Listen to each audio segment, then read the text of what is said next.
आज जो इस रेगिस्तान की धरती, हम इसे रण की धरती भी कहा जा सकता है, ये एक तपोभूमि है। यहाँ पर इतिहास काल में भी देखे और वर्तमान के अंदर भी जो बच्चा पैदा होता है वो अनेक परिस्थितियों से जूझता है।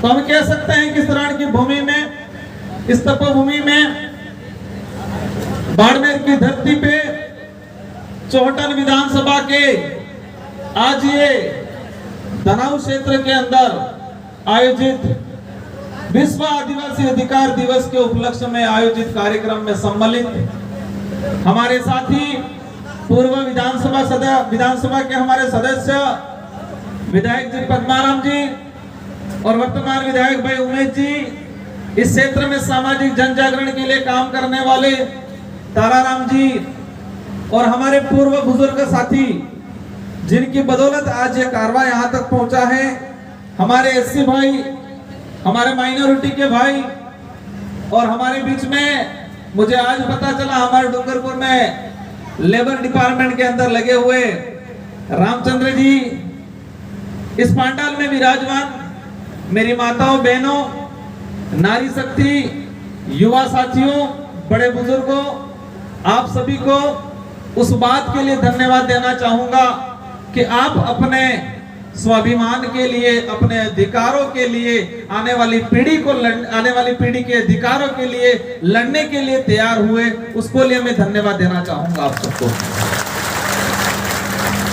साथियों, पूर्व वक्ताओं ने कई प्रकार की बातें करी, बहुत बढ़िया बढ़िया बातें बताई, जो आपके जीवन में कहे कि इसको अगर अमल में लाओगे, परिवार में, समाज में आने वाली पीढ़ी के लिए एक अच्छा योगदान देंगे उनके जीवन निर्माण में। मैं बैठे बैठे विचार कर रहा था, जब मेरा स्वागत किया गया हमारे सभी साथियों का, युवाओं के अंदर जो जोश जुनून था और बड़े बुजुर्गों के अंदर उनकी आंखों में एक आस थी कि कुछ तो परिवर्तन आएगा। आप बड़े बुजुर्गों के अंदर जो आपकी नजरों में झलक रहा था, एक आशा, उम्मीद थी, युवाओं के अंदर जुनून था कि कुछ परिवर्तन आएगा। मैं आपको आज वादा दिलाता हूं इस धरती से कि अवश्य इस इलाके के अंदर परिवर्तन आएगा, और जो पीड़ा, जो परेशानियां, जो आपके साथ अत्याचार, जो आपके साथ शोषण हो रहा है, अवश्य आने वाले समय में ये परिवर्तन आएगा और एक मजबूत समाज का निर्माण करेंगे अपन सब मिलकर। एक वक्त हुआ करता था कि इस देश के अंदर, इस देश के मूल मालिक, मूल बीज के रूप में आदि अनादि काल से रहने वाला आदिवासी समुदाय अनेक विदेशी आक्रमणकारियों से या तो छल कपट से मारा गया, या तानाशाही, या हथियारों से इनको वार करके इन जंगलों में, इन पहाड़ों में, इन रेगिस्तानों में इस समाज को बिखेरने का काम किया। इस देश में अनेक आक्रमणकारी आए, मुगल आए, यूनानी आए, अंग्रेज आए, पुर्तगालिन आए, सभी आक्रमणकारियों से अगर लड़ने का सबसे ज्यादा काम किया है तो इस देश के आदिवासियों ने काम किया। इस धरती पे सबसे ज्यादा अगर खून बहा है तो इस देश के आदिवासियों का बहा है इस धरती पे। सबसे ज्यादा संघर्ष और इस भारत भूमि का है, इसके लिए लड़ने का काम सबसे ज्यादा, अपने असूलों पे डट के रहने का काम, स्वाभिमान के लिए लड़ने का काम इस देश के आदिवासियों ने किया है। लोग कहा करते हैं कि वक्त के साथ, समय के साथ ढलना पड़ता है, लेकिन आदिवासी समाज ने वो समय भी देखा, परिस्थितियां भी देखी, लेकिन अपने असूलों को ज्यादा देखा और परिस्थितियों के अनुसार ढलने का काम नहीं किया, अपने असूलों के लिए लड़ने का काम किया।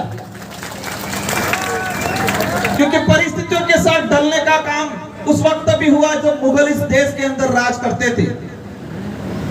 वक्त के साथ, परिस्थितियों के साथ ढलने का काम, समन्वय में बिठा के इस देश को लूटने का काम उस वक्त भी हुआ किया जब अंग्रेज इस देश के अंदर राज करते थे।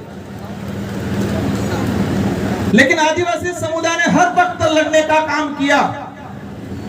और मैंने दोहरा दी थी वो बात कि इस देश पे सबसे ज्यादा अगर खून बहा है आदिवासियों का बहा है। लेकिन दुख की बात यह है, तकलीफ यह है कि इस बलिदान को हमारे देश के पाठ्यक्रम, हमारे देश के इतिहास से हटा दिया गया, किताबों में नहीं डाला गया है। अभी बात हो रही थी शिक्षा की, मैं भी उसी लाइन पे बात करता था, आज भी करूंगा। लेकिन मैं बैठे बैठे विचार कर रहा था कि हम कह रहे हैं हमारे समाज को शिक्षित होने की, शिक्षित बनाने की, अधिक से अधिक पढ़ाने की। कौन सी पढ़ाई पढ़ाने की बात है? इस देश का जो पाठ्यक्रम है एनसीईआरटी, सीबीएसई, देश के स्कूलों में पाठ्यक्रम जो पढ़ाया जा रहा है उस पाठ्यक्रम की हकीकत जानते हैं तो तब जो लाइन हम दोहराते हैं कि बच्चों को पढ़ाया जाए, वहां पर भी मेरा मन थोड़ा पीछे हट जाता है। क्योंकि स्कूलों में पढ़ाने वाला पाठ्यक्रम वैज्ञानिक नहीं होके काल्पनिक ज्यादा है। स्कूल में पढ़ाने वाला पाठ्यक्रम इस देश के वास्तविक इतिहास से परे हटके, कई बार मैं कहता हूं कि हमारे देश के युवाओं को 5000 साल पुराना इतिहास, काल्पनिक इतिहास को पढ़ाया जाता है पाठ्यक्रम में। लेकिन आज से 300 साल पहले, आज से 1947 मतलब 76-77 साल पहले, 78 साल पहले रास्तापाल में कालीबाई को मारा गया था, वो पाठ्यक्रम नहीं पढ़ाया जा रहा है। देश के पाठ्यक्रम में, स्कूलों में 5-7 साल पुरानी काल्पनिक बात पढ़ाई जा रही है। लेकिन 500 साल का हमारा इतिहास, जो वास्तविक इतिहास, जो इस देश के लिए शहीद हुए थे, जिससे हमारे युवाओं को प्रेरणा मिलेगी, वो इतिहास पाठ्यक्रम में नहीं पढ़ाया जा रहा है। अब हमारा बच्चा स्कूल में जाएगा, क्या कहेगा? क्योंकि वो काल्पनिक चीजें ज्यादा पढ़ाई जा रही है। कालीबाई कलासुआ के बारे में, बिरसा मुंडा के बारे में, जयपाल सिंह मुंडा के बारे में, अंबेडकर जी के बारे में, सावित्रीबाई फुले के बारे में नहीं पढ़ाया जा रहा है। मैं उस लाइन पे आगे नहीं बढ़ना चाहूंगा, लेकिन यह हकीकत है कि देश के जो पाठ्यक्रम निर्माण जो हो रहा है, वो पाठ्यक्रम निर्माण के अंदर जो लोग बैठे हुए हैं, वो लोग ऐसी विचारधारा के लोग बैठे हुए हैं जिन लोगों ने अंग्रेजों का साथ दिया था, वो आज देश का पाठ्यक्रम निर्माण करने में काम करते हैं। और इसी वजह से कालीबाई कलासुआ, आजादी से 2 महीने पहले हमारा देश आजाद हुआ। कब आजाद हुआ? 1947, 15 अगस्त 1947 और 19 जून 1947 को कालीबाई को गोली मारी थी। वो इसलिए गोली मारी थी कि वहां पर पढ़ाई करने गए थे, इनके गुरुओं को घसीटा जा रहा था। आजादी से 2 महीने पहले कालीबाई को गोली मारा गया और किताबों में 2 लाइन में पढ़ाया गया कि अंग्रेजों ने गोली मारी। अब पढ़ा लिखा युवा सवाल करने लगा कि 1946 में संविधान निर्माण की पहली बैठक आयोजित कर ली थी, तो उस समय 1946 में संविधान निर्माण की पहली बैठक आयोजित कर ली थी। इसका मतलब यह होता है कि अंग्रेजों ने हार मान के इस देश से पलायन करने का काम कर लिया था। फिर 1 साल बाद कालीबाई को गोली मारने वाला कौन सा अंग्रेज था, यह सवाल पढ़ा लिखा युवा करने लगा, तो कालीबाई का इतिहास किताब से हटा दिया गया। कालीबाई का इतिहास 5वीं क्लास की इंग्लिश में था, उसको हटा दिया गया।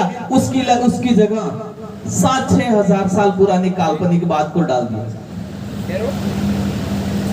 साथियों, बातें बहुत हैं।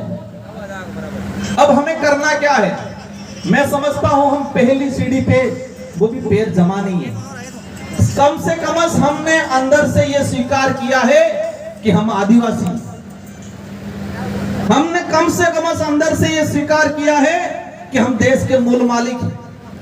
हमने अंदर से कम ये स्वीकार किया है अब कि आदिवासी कोई तौहीन का शब्द नहीं है, आदिवासी कोई पिछड़ेपन की निशानी नहीं है, आदिवासी कोई पिछड़ेपन का कोई एक उपशब्द शब्द नहीं है। ये हमने स्वीकार किया। आज से 5 साल पहले हम कहते थे हम भील तो है लेकिन आदिवासी नहीं है। कई साथी कहते थे हम एसटी हैं लेकिन भील नहीं है। और हमें कहा जाता ये आदिवासी, कोई आदिवासी कह देता हम उससे लड़ाई करने चले जाते। तेने मेरे को आदिवासी कैसे कह दिया? हो रहा था कि नहीं हो रहा था? यस, हो रहा था। और आज छोटा बच्चा कहता है गर्व से कि मैं आदिवासी हूं। ये विचारधारा का परिणाम है, ये उपलब्धि। हर समाज को अपने समाज की आइडेंटिटी बताने का, हर समाज को अपने समाज की इतिहास बताने का, अपने पूर्वजों की गाथा गाने का अधिकार है। तो आदिवासियों को क्यों नहीं था? ये मानसिक रूप से हमें डिवाइड करा दिया गया। ऐसा शो किया गया कि आप आदिवासी। कई लोग हमारे समाज के पढ़ लिख जाते, पैंट शर्ट पहन लेते, कोई भाई कह देता आप तो आदिवासी लग ही नहीं रहे हो, तो वो सीना चौड़ा हो जाता, हम में आदिवासी लग ही नहीं रहा हो।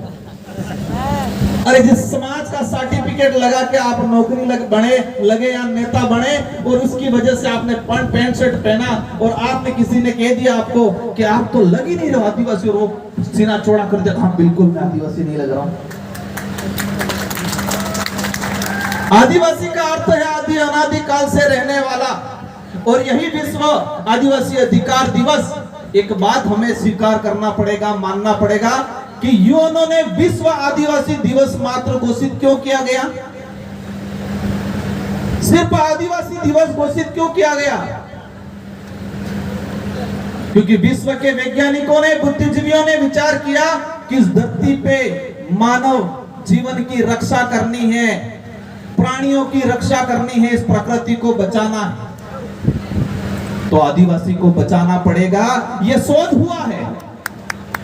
अगर ये प्रकृति को बचाना है, जीव जंतुओं को बचाना है, शुद्ध ऑक्सीजन चाहिए, शुद्ध भोजन चाहिए और धरती को दोहन करने से बचाना है, तो आदिवासियों के जीवन मूल्य को स्वीकारना पड़ेगा। आदिवासियों के ब्लड के अंदर जो व्यवहार है वो सीखना पड़ेगा। ये विश्व स्तर पे वैज्ञानिकों ने और रिसर्च बुद्धिजीवी लोगों ने इस पे विचार किया, इसलिए विश्व आदिवासी दिवस घोषित किया गया। आदिवासी समुदाय अगर पहले जंगल में जाता था, एक लकड़ी काटता था, तो पहले उस पेड़ पे पूजा करता था और माफी मांगता था कि मेरी जरूरत है इसलिए इस पेड़ की लकड़ी काट रहा हूं। जरूरत के हिसाब से खनन करता था। आज इस देश का दोहन इस तरह से हो रहा है। अरावली पर्वत श्रृंखला पूरी खत्म कर ली, विंध्याचल खत्म कर ली, सारे मिनरल्स देश को निकाल के लूट के विदेश में भेज रहे और कह रहे विश्व गुरु बनेंगे। क्या देश की स्थिति बहुत भयंकर है आज। ये लड़ाई सिर्फ आदिवासी समुदाय की नहीं है, ये लड़ाई देश में रहने वाले प्रत्येक वर्ग की है। और आदिवासी समुदाय अपने अस्तित्व को लेके जब तक नहीं लड़ेगा, और हम लोग कहते हैं कि देश को विश्व गुरु बनाना है, तो सबसे पहले इस देश के अंदर रहने वाला आदिवासी समुदाय, दलित पिछड़े को मजबूत करना पड़ेगा, तो देश मजबूत होगा। साथियों, मैं उन बात पे आ जाऊंगा। डीटीएस रेगिस्तान जनजाति विशेष क्षेत्र योजना, ये अपनी सख्त जरूरत है और उस जरूरत के लिए इस इलाके में रहने वाला 20 लाख से अधिक आदिवासी भील समुदाय को एकत्रित होना पड़ेगा। मेरी जानकारी के अंदर सिरोही जालोर से लगा के हनुमानगढ़ गंगानगर तक इस इलाके में 20 से 25 लाख के बीच में भील समुदाय रह रहा है। सही बात है सर, 20 से 25 लाख के बीच का आंकड़ा है और बिखरा इतना है। जिलों में बिखरा है, धर्म में बिखरा है, बॉर्डर में बिखरा है, छोटे छोटे समूह में फिर बिठा है। और ये बात है कि हमारे पास गंगानगर हनुमानगढ़ से साथी भी आते हैं। नायक लगाया है वो आज एससी में है। और कुछ कर्मचारी आए थे, मैं जब विधायक था, डॉक्यूमेंट लेके कि हम पहले भील थे। और इसलिए मैं कई बार कहता हूं कि आदिवासी आज एससी में भी है, ओबीसी में भी है, जनरल में भी है। जेम्स टोड ने किताब लिखी थी, मुझे सन ध्यान नहीं, लेकिन 1835 40 50 के आसपास। उस समय उसकी किताब में था कि इस देश के अंदर भाषा पे जब लिखा था कि 1.5 करोड़ भीली भाषा बोली जाती है। 1.5 करोड़ जनसंख्या भीली भाषा बोलती है। भीली बोली 1840 के आसपास 1.5 करोड़ के आसपास भीली भाषा बोलने वाले भील समुदाय था। इसका मतलब आज देश के अंदर 8% रिकॉर्ड के हिसाब से 2011 की जनगणना के हिसाब से 8% मतलब 13 से 14 करोड़ आदिवासी रहता है। उसमें आज 2 से 3 करोड़ भील समुदाय है। इस देश के अंदर आदिवासी समुदाय में भील समूह 1 नंबर पे है जनसंख्या के हिसाब से, लेकिन बिखरा हुआ है। इतना बिखरा हुआ है कि हद से ज्यादा बिखरा हुआ है। धर्म में भी बिखरा हुआ। आदिवासी समुदाय ईसाई भी बन के बैठा हुआ है, हिंदू भी बन के बैठा हुआ है, मुस्लिम भी बना हुआ है, बौद्ध भी बना है। हमारे गुजरात सतरामपुर में तो जैन भी बना हुआ। मैं गया एक दिन सामाजिक कार्यक्रम में, मैंने ऐसे ही भाषण दिया, साइड में खाना खा रहे थे, कुछ भाई आए आदिवासी समुदाय भी नहीं थे हमारे, शर्ट खोल के बताया धीरे से, धागा मैं समझ गया। फिर वो मेरी तरफ देख के हंसे, मैंने कहा हाँ ठीक है। वो कहे कि 2 से 3 गांव भील समुदाय के भाई जैन धर्म अपना रखा है। आदिवासी जैन भी बनाए, मुस्लिम भी बनाए, सिख भी बनाए, ईसाई भी बनाए, हिंदू भी बनाए। और इसलिए कहते हैं हम कहते हैं कई बार कि आदिवासी अनादि धर्म काल से रहने वाला है। सभी धर्मों से पहले उसकी धार्मिक व्यवस्था है। और मैं जहां तक मानता हूं, और ये सच्चाई है कि आदिवासी संस्कृति से अनेक धर्मों की नींव जमी। अगर आदिवासी पूजा पद्धति, आदिवासियों के देवस्थान, आदिवासियों की संस्कृति नहीं है, अगर ये हट जाए तो कई धर्मों की जो नींव, झूठी नींव बन के बैठी हुई है देश में, वो आज गिर जाएगी धड़ाम करके। यही सच्चाई है। लेकिन हमारा भाई एक हिंदू बन के ईसाई को लड़ रहा है, और एक ईसाई बन के हिंदू को लड़ रहा है, और ऐसा लड़ रहा है खतरनाक। हम मणिपुर में देख लो, एक भाई आपस में मार रहा है। हम किसी धर्म का तौहीन नहीं करते, हर धर्म का सम्मान करते हैं, लेकिन ये गर्व से कहते हैं और ये सच्चाई है कि आदिवासी किसी धर्म में नहीं आता है। आदिवासी की खुद की अपनी पूजा पद्धति, अपनी आइडेंटिटी है, और वो सभी धर्मों का बाप है। ये स्वीकार करना पड़ेगा हम सब, यही सच्चाई है। साथियों, इस क्षेत्र की जो डिमांड है रिजर्वेशन, हमारे कुछ साथियों के बीच में मतभेद या मनभेद जो भी बोले, वैचारिक होना चाहिए, बहस होने के बाद ही निस्तारण पे जाएंगे। लेकिन कुछ भी है, संविधान या कानून विधायिका जनता की भावना के अनुरूप बनाती है। तो इस इलाके की 20 लाख में से 5 लाख जनसंख्या एक दिन सड़क पे आएगी, सरकार कोई भी होगी, झुकना पड़ेगा और ये रिजर्वेशन पॉलिसी लागू होगी। साथियों, एक बात, मेरे बोलने के बाद कुछ लोग कमेंट करेंगे कि राजकुमार रोत ने वर्गीकरण पे विरोध किया था। सुप्रीम कोर्ट का जजमेंट आया था कि देश के अंदर वर्गीकरण किया जाए, एसटी एससी के अंदर कैटेगरी की जाए। मैंने लिखा था कि देश में पहली बार मुश्किल से आदिवासी, दलित, पिछड़ा, एसटी एससी एकजुट हो रहा है अपने अधिकारों के लिए, और मुश्किल से एक हो रहा है, और आप उसको बांट के लड़ाना चाहते हो। राजस्थान की बात आई थी, मैंने कहा था कि राजस्थान में समूह के हिसाब से डिवाइडेशन नहीं होना चाहिए। कैसे? सुप्रीम कोर्ट या सरकार या क्या चाह रही है कि समूह में लड़ाओ ताकि लड़े और कल उठे कि दूसरी लड़ाई पैदा हो। भील, मीणा, सहरिया, गरासिया, धानका, डामोर, इन 4-5 कैटेगरी बना के डिवाइडेशन कर दो। ये बात कहते ही अपने लगेगा हाँ सही है, लेकिन सच्चाई क्या है? ये होते ही आज आप डूंगरपुर वाले भील भाई से प्रेम कर रहे हो, लेकिन राजस्थान के अंदर मीणा, भील, सहरिया, गरासिया, डामोर ये पार्ट अलग हुआ, तो आज करौली, सवाई माधोपुर का मीणा रिजर्वेशन खा रहा है, तो कल उठा के डूंगरपुर, बांसवाड़ा का भील भाई भी आके खा जाएगा, क्योंकि वहां इंटेलिजेंस ज्यादा है, पढ़ा लिखा ज्यादा है। हमने इसलिए कहा कि क्षेत्रीय आधार पे डिवाइडेशन होना चाहिए। क्षेत्रीय आधार पे जिस तरह से शेड्यूल एरिया के अंदर रिजर्वेशन पॉलिसी अलग है, 12 शहरिया वाला हमारा रिजर्वेशन पॉलिसी अलग है, इसी तरह डेजर्ट स्पेशल एरिया के हिसाब से अलग रिजर्वेशन पॉलिसी होनी चाहिए, ताकि हमारा जो वीर समुदाय आदिवासी समुदाय के अंदर एकजुटता हो रही है, वो कैटेगरी में डिवाइडेशन होकर लड़ाई पैदा नया जन्म देंगे, नया जन्म देंगे। फूट डालो राज करो की नीति पे चलने वाले लोग। हमारी रिजर्वेशन की लड़ाई लड़नी है और इसको अंजाम तक पहुंचना है, लेकिन आप सबको एकजुट होना पड़ेगा। आपकी जो डेजर्ट वाली जो डिमांड है, डीटीएस वाली, उस डिमांड को कमजोर करने के लिए क्या कह रहे हैं, अलग अलग कर दो। दूसरा तरीका बता रहे। आप 8-10 साल से ये लड़ाई लड़ रहे हो और अभी कह रहे हैं नई लड़ाई लड़ो। ये पटरी बना रखी है आपने, इसके लिए लोगों के अंदर माइंड सेट हो चुका है और कह रहे हैं नई लड़ाई लड़ो। रिजर्वेशन की लड़ाई, दूसरे नंबर जमीन की लड़ाई, और मेरा जहां तक मानना है आरक्षण से भी महत्वपूर्ण लड़ाई जमीन की लड़ाई। सरकार ने एक बड़ा दावा खेला भी, क्या कहा, सोलर लगाने रेगिस्तान में। यहां पर भील समुदाय, दलित, पिछड़ा, ओबीसी भी कई जगह बिलाना चारा का जमीन पे बैठा हुआ है, उसका घर बना हुआ है। सरकार 50-50, 100-100 बीघा जमीन अलॉट करके दे रही है, उसका घर बना हुआ है। सरकार ने आदिवासी दलितों की जमीन लेने का रास्ता निकाला, कानून लाई, लैंड कन्वर्जन कानून लाई। राजस्थान सरकार क्या कहा, आदिवासी और दलितों की जमीन लेनी है, कन्वर्जन करना है तो सड़क नहीं चाहिए, तहसीलदार जितनी चाहे इतनी कर सकता है। कन्वर्जन में पहले कलेक्टर करता था, एक कैटेगरी बनी हुई थी, लेकिन आज फुल पावर, और ये सोलर के नाम से आदिवासी दलित, आदिवासी ST-SC की जमीन ली जा रही है। और मैं दावे के साथ कहता हूं सोलर गवर्नमेंट, हम भी चाहते हैं सोलर लगना चाहिए, लेकिन आप देख लेना 5 साल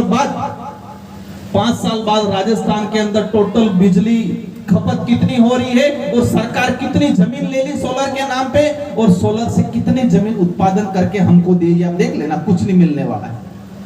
बड़ी कंपनियों को फायदा पहुंचाना है और दूसरे नंबर आदिवासी दलितों की जमीन लेना उनका उद्देश्य है, और यह सच्चाई है।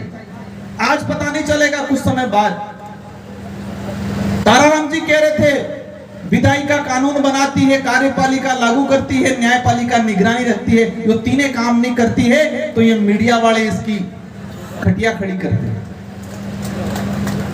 लेकिन सच्चाई क्या है, मीडिया वालों के, फिर मीडिया वाले भी नहीं बोलते, ये तो नहीं बोलते, लेकिन मीडिया का मुंह बंद कराने के लिए लोकसभा में भाजपा सरकार कानून लाई, डिजिटल डाटा प्रोटेक्ट एक्ट लाई।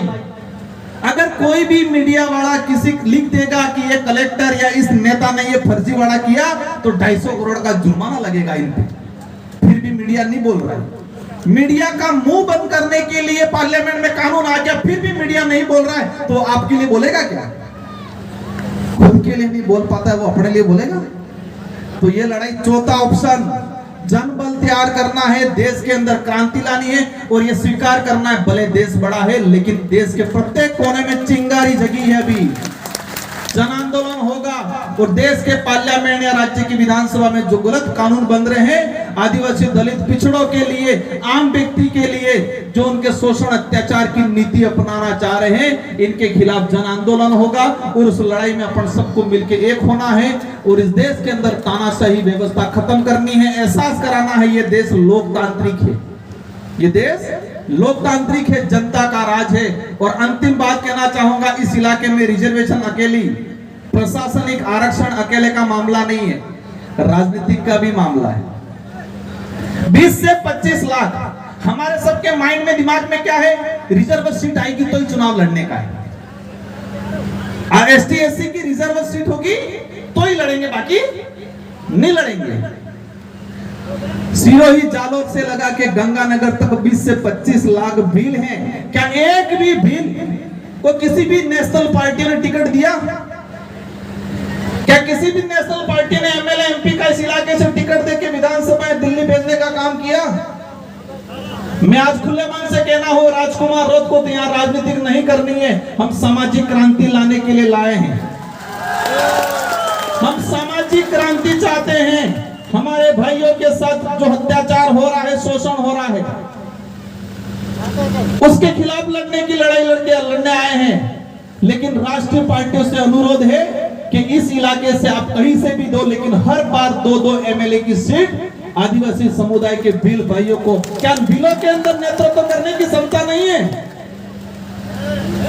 इसलिए हम कई बार कहते हैं, जो राष्ट्रीय पार्टियां आदिवासी दलित को सिर्फ वोट बैंक समझती है, ऐसी राष्ट्रीय पार्टियों को जूत मारने की जरूरत है, भले कोई भी। जो राष्ट्रीय पार्टियां दलित आदिवासियों को इंसान समझती है, इस देश का नागरिक समझती है, देश का मूल मालिक समझती है, उन राष्ट्रीय पार्टी का सम्मान करेंगे खुले मन से और साथ देंगे। और जो धर्म भी आदिवासी दलित को अछूत समझता है, कहता है पैरों से पैदा हुए हैं, ऐसे धर्मों को भी लात मारने की जरूरत है।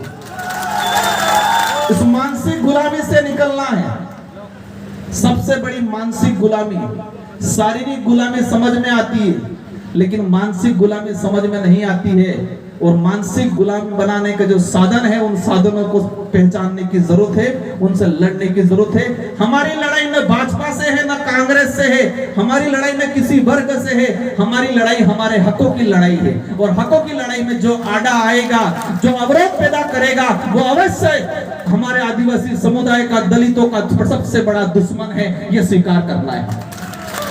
आदिवासी समुदाय वो समुदाय है, कभी भी इतना बाहुल्य रहा, राज कहा, लेकिन राज किया, लेकिन किसी पे अत्याचार नहीं किया। इतिहास में आप पढ़ने जाओ, आदिवासी भील राजा रहे, किसी के साथ शोषण नहीं किया, किसी के साथ अत्याचार नहीं किया। अतिथि देवो भव, ये शब्द जो आया है वो आदिवासी समुदाय की जीवन शैली से निकल के आया।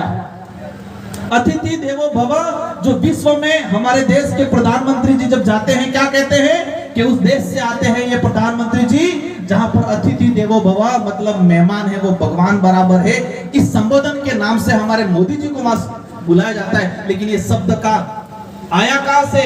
वो आदिवासी जीवन शैली से आया। और उसका आज भी उदाहरण गांवों में मिलता है। आप शहर में जाओगे, अनजान बन के दरवाजा खटखटाओगे तो वो निकल के पूछेगा, कौन हो भाई, क्या काम है, क्या नाम है। और आदिवासी समुदाय के घरों में जाओगे अनजान बन के तो पहले बिठाएगा, पानी पिलाएगा, चाय पिलाएगा, फिर पूछेगा आपका नाम क्या है, काम क्या है। यह अतिथि देवो भव। उस समाज के साथ अत्याचार हुआ है, उस अत्याचार की लड़ाई लड़नी है। अब अंतिम बात बोलना चाहूंगा, हमारे पूर्वजों ने लड़ाई हथियारों से लड़ी थी। हमारे पूर्वजों ने लड़ाई हथियारों से लड़ी थी, फिर धीरे धीरे जबानों से लड़ने लगे। और आज जब हथियारों से लड़ रहे थे तो हम दक्ष थे, हमने मुकाबला किया, हराया। और आज हमारे पे अत्याचार कलम और कागज से हो रहा है। हमारे पे अत्याचार कलम और कागज से हो रहा है। हद से पहले हमारे पूर्वजों पे हथियारों से हमला होता था, अत्याचार हथियारों से किया जाता था, तलवारों से लड़ से अत्याचार होता था।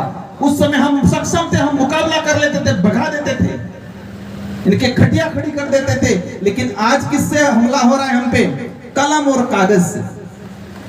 और हमारा समाज इतना पढ़ा लिखा नहीं होने की वजह से कलम और कागज की लड़ाई से मुकाबला नहीं कर पा रहा है। लेकिन उसका रास्ता यही है कि हमें शिक्षित होना है, समझदार होना है। और शिक्षा भी वही ग्रहण करनी है जो सोचने समझने की, विवेक की शक्ति पैदा करे, वो शिक्षा ग्रहण करनी है। पहली शिक्षा समाज की ग्रहण करनी है, सेकंड नंबर पाठ्यक्रम की करनी है, और तीसरी शिक्षा ताराराम जी जैसे, नक्ताराम जी जैसे, हमारे जो रामचंद्र जी हैं, हमारे ये जो अधिकारी लोग हैं, ये जो शिक्षा देते हैं जो पाठ्यक्रम में नहीं है, जो रिसर्च करके डाटा निकाल के आपको देते हैं, 3 प्रकार की शिक्षाओं को ग्रहण करने की जरूरत है। इन्हीं शब्दों के साथ आप सबको धन्यवाद, आभार। ये लड़ाई 1-2 दिन की नहीं है, ये लड़ाई सत्ता की भी नहीं है, ये लड़ाई किसी को कमजोर करने की भी नहीं है, ये लड़ाई किसी की तौहीन करने की भी नहीं है। ये लड़ाई हमारे स्वाभिमान की लड़ाई है, हमारे इतिहास की लड़ाई है, हमारे अधिकारों की लड़ाई है। हमें शांतिपूर्वक तरीके से, लोकतांत्रिक तरीके से मजबूती से लड़ना है और इस क्षेत्र में नई क्रांति लानी है। और उस क्रांति के अंदर हम लोग पूरा भरपूर तरीके से आपका छोटे भाई बन के हम लोग आपके साथ खड़ा रहेंगे। इन्हीं शब्दों के साथ धन्यवाद, आभार, जय जोहार, जय भीम, जय संविधान। बैठे रहेंगे। राजकुमार जी आप मंच पे रहेंगे, एक मिनट। राजकुमार जी मंच पे रहेंगे, आप सभी बैठे रहेंगे। अभी कोई खड़ा नहीं होगा। जैसे देखिए आप लोग जैसे अनुशासन से बनाए रखा है वैसे बनाए रखेंगे।